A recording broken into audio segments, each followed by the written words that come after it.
Don't go around telling people what your story is. Everybody has a story. 80% don't care and 20% glad it's you. It doesn't matter about what happens to you. What matters is, what are you going to do about it?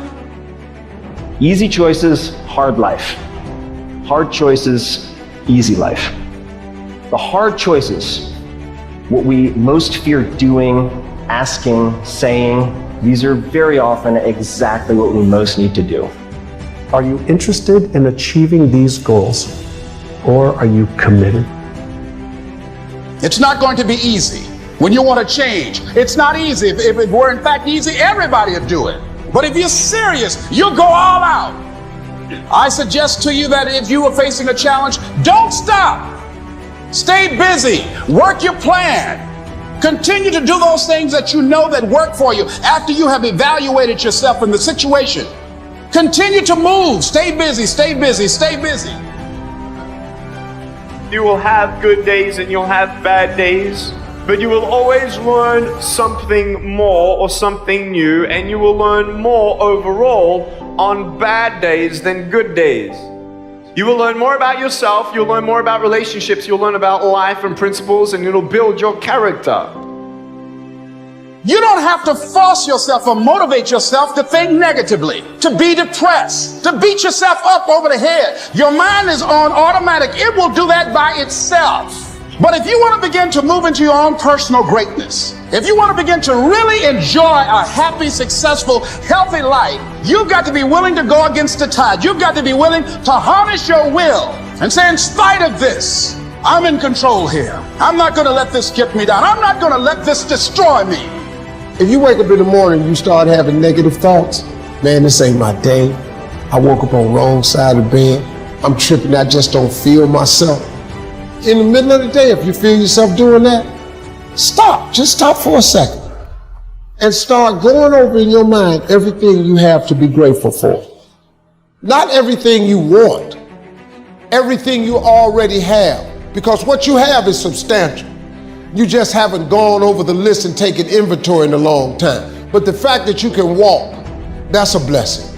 The fact that you woke up, that's another blessing. The fact that you can see, think, reason, that's another blessing. The fact that you can go somewhere and get yourself something to eat, that's another blessing. And I'm just talking to you, I don't even know you. I could give you 50 things you ought to be grateful for right now. I don't even know you. Start coating your mind with gratitude. It'll change everything for you. One of the most important lessons in life that you should know is to remember to have an attitude of gratitude, of humility. Understand where the gift comes from. It's not mine, it's been given to me. Use what I have, use what you have to help others. You know, on your last day, you can't take it with you, but you can leave it here. One of the things limiting you from your income, your impact, a world-class life. You care too much about what people think about you. It is a neurobiological wiring.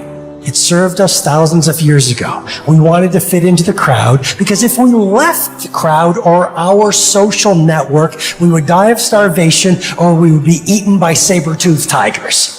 Now we're in the modern age and we are frightened. We are terrified. Our amygdala goes crazy. Cortisol, the fear hormone, starts to pulse through our system if we leave the crowd. Everyone has an opinion. Why let the opinions of other people deny you from a life that will make history? It's very important that you engage in an ongoing process to develop you. Spend more time on yourself than what you've been spending. Working on yourself, talking to yourself, overcoming the negative conversation, that inner dialogue that's going on all the time, even when you don't want it to be there. You can't stop yourself right now from thinking. You can't do it. And so learning how to empower yourself, part of doing that is standing up to yourself. You've got to stand up inside yourself sometimes and say, shut up. I was going to give a presentation and this voice inside of me saying, you can't do this. You don't have everything it takes. Shut up. I'm behind on my bills and you're telling me what I can't do. I have got to do it. You'll get scared sometimes. Your mind will go blank on you. Some people you will allow to unnerve you. And you wonder, what's wrong with me? I'm not crazy. That's why you've got to learn to make a conscious, deliberate, determined effort to stand up inside yourself. Working on yourself, watching that inner dialogue, it will determine the quality of your life. Your mind says no. You just say, this is what we do. It's what we do now. Because to get to where you want to go, the amount of pain involved, the amount of mental pain, of how many times you're gonna have to do something that you don't want to do to get to where you want to go. There's gonna be more times you do something that you don't want to do than you are gonna want to do. And that's your new norm. And then once you do this over and over and over again, it becomes like breathing. I don't want to live this lifestyle, but to get to the other side of this, I have to. We have two primary choices in life. We can either accept conditions as they exist, or we can take the responsibility to change them. See, a lot of people want to exempt themselves from taking responsibility. All they want to do is talk about the problem. Every time you see them, they'll tell you their story over and over and over and over again. No. You want to take responsibility for your life. I got me here, I can get me out of this. And I'm getting out. I'm not going to be a volunteer victim.